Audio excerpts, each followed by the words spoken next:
FantasyPicks.com is here to educate you in daily fantasy sports. Now, here's your podcast host, the first $1 million one-day winner in fantasy football history, and the CEO of FantasyPicks.com, Travis Spieth. No, the Bears are what we thought they were. They're what we thought they were. We played them in preseason. Who the hell takes a third game in the preseason like it's bullshit? Bullshit. We played them in the third game. Everybody played three quarters. The Bears are who we thought they were. That's why we took the damn field. Now, if you want to crown them, then crown their ass. And who would have thought the crown went to Trubisky in the $1 million lineup last week? Yes, I mentioned Tariq Cohen and Taylor Gabriel, all less than 3% owned in every tournament last week, but forgot to mention the quarterback. Well, week 4 is in the books, and let's get on to week 5. This podcast, I'm going to explain a little bit of how Fantasy Picks works for all the new members. I built Fantasy Picks for 2 reasons. To get the masses involved without having to break the bank. The slogan is win in 10, meaning you can join for $10, you can see picks in 10 seconds, and I try to keep my podcast under 10 minutes. So that way you don't have that excuse, I don't have time to play daily fantasy. And most of all, you're going to win. Like we did last Monday night, you'll see up above, there were multiple members that invested $9 and won $2,500. So I'm going to get on to this week's podcast. We'll talk about strategy, pricing on both DraftKings and FanDuel, along with I give a 50-50 and how to keep the bankroll going with that 50-50. And before that, I will give my personal picks per position and my standout plays of the week. So the strategy this week, I'm aiming at 4 games and 5 teams in particular. Number 1 being the Atlanta at Pittsburgh game. I really feel like somebody from this game, if not 2 people, will be in the winning lineups this week. The second game, the LA Rams going to Seattle. I think there's some Seattle plays that will make sense, and I'll explain those as we get on in the podcast. The next game, the Chiefs. As you know, I'm a big Chiefs fan. You should also know I do not play with my heart when it comes to daily fantasy. You cannot. Thus, why I went with Eli Manning, which is a big turd last week. Sorry about that, folks. Sometimes you win, sometimes you lose. We have won way more than we've lost. But that game is still at a 50 over-under, according to Vegas. I have this feeling somebody from this game will be in the $1 million lineup this week also. The fourth game is the Green Bay at the Detroit Lions. This is one of those weeks where you need to pay attention to who's playing. Geronimo Allison has a concussion. He's in protocol right now. If he doesn't play, Cobb has a bad hamstring. He hasn't been practicing. Devontae Adams hurt his quad Wednesday. So that opens up Ty Montgomery. He might move back into his wide receiver role. And Jimmy Graham is a big play if 2 out of the 3 do not suit up this week. They're playing indoors. It will be a track meet. Love Matthew Stafford. And I'll get to those picks later on in the podcast. But I just kind of want to say this is where you can find your value, folks. When players who don't normally play get 3 times as many touches because the main players are out because of injury or whatnot. Then the Chargers, 52.5 over under. It's not quite the 58 the Atlanta-Pittsburgh game is at, but the Chargers game being the late game, very heavy on the running game. And the strategy this week when using those games is very different on DraftKings versus FanDuel. FanDuel, you're able to go get some of those higher-end running backs and still be able to get some of the chalk players or the players that are going to be used a lot or think they'll be good, your Julios and your Antonio Browns and whatnot. But on DraftKings with a $50,000 budget, you can't go get Gurley and Antonio at 9,100. It's impossible. So you have to find value. On DraftKings, I will be going lower value running backs more often than I will on FanDuel because of price and budget between the 2 sites. Well, now on to my picks. How I do it, I do the top 5 quarterbacks, and then I talk about value with each of the positions. So my top 5 quarterbacks. Number 1, Ben Roethlisberger. Number 2, Matthew Stafford. Number 3, Matt Ryan. Number 4, Phillip Rivers. And number 5, Patrick Mahomes. Do not be scared of that game. Even if they get down, that means he'll throw it more. Say he throws an interception for a touchdown. That means he's got to throw it. I don't think you should leave out Aaron Rodgers. I think a lot of people are going to be on Blake Bortles because they're playing Kansas City, and I do admit my beloved Kansas City Chiefs defense is not that good. Arrowhead's a tough place to play. There's two quarterbacks in the same game that I also like, and I talked about it earlier. I like Jared Goff, and I like Russell Wilson. Now, I'm not saying go out and put a bunch of Russell Wilsons in because I only have a couple. But it's just game script. Russell Wilson's going to have to run for his life and throw it around. And this is about the time Russell Wilson starts playing. Each year, he's a late bloomer, him and Phillip Rivers. Running backs. I'm staking my claim on Christian McCaffrey being the top running back. Do believe he'll be a top 3. 2 reasons. The Giants suck.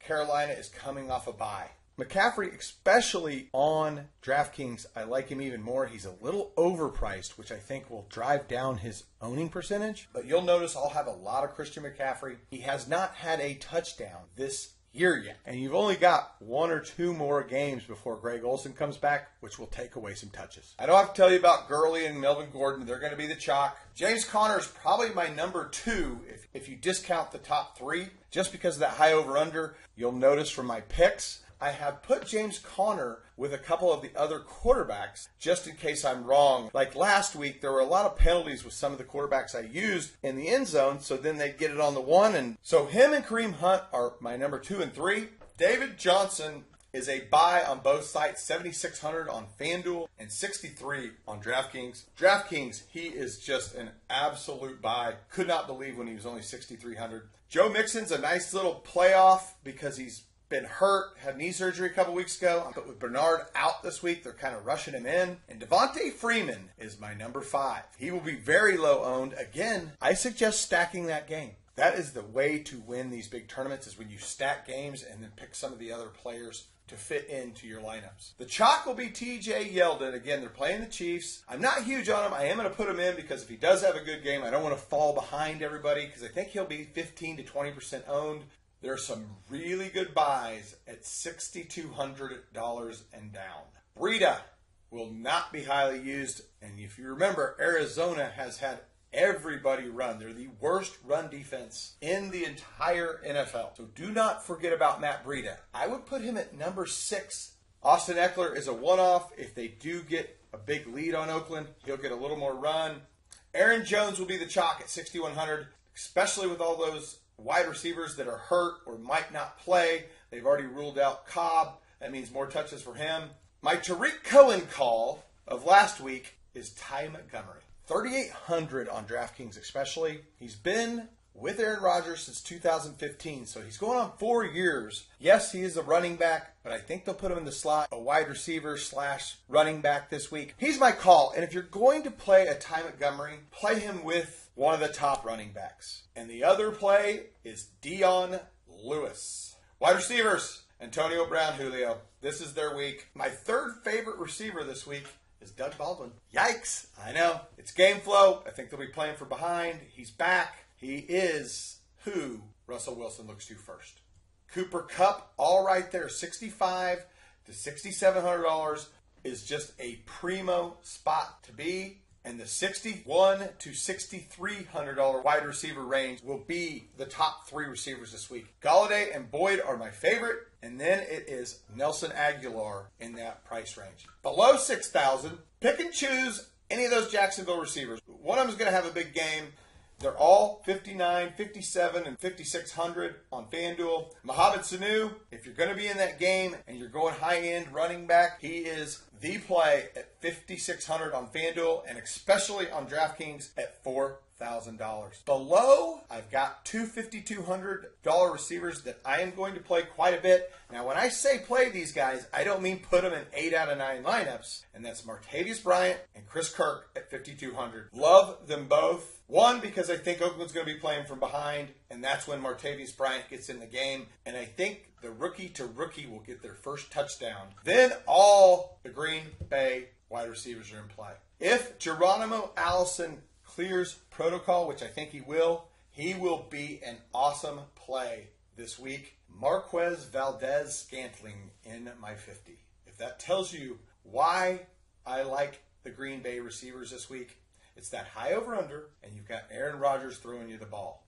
A 6'4" rookie that they drafted in this year's draft. He got 3 targets last week. He's been working first team with Aaron Rodgers all week.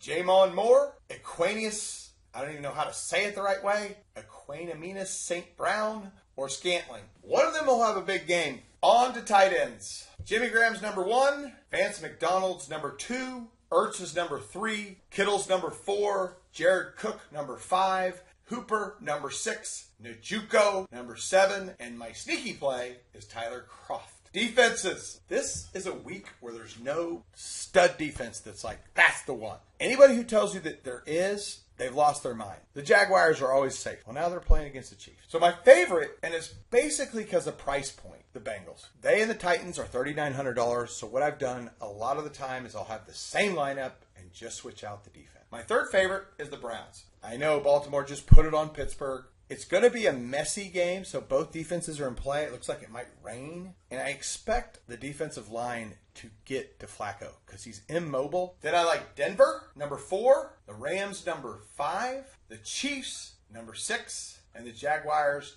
number 7. With this week's 50-50, so I don't have to say every player, I've put them above so you can just pause the video and look at it and put in their lineups from there. And they were always on the site. And I'm actually putting it on while I'm talking right now. Get in the BT Speedo. We'll have a championship for $1,000 in January. There's 40 entries. I think we're at 15 in it right now, so there's still another 25 that can get in. It's $5. It's fun. Try to beat my 50-50, and you'll qualify.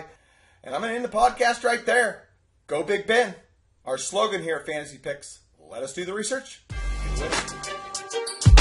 Thanks for listening to Travis Spieth, the CEO of FantasyPicks.com. What we do best is Fantasy Picks at FantasyPicks.com.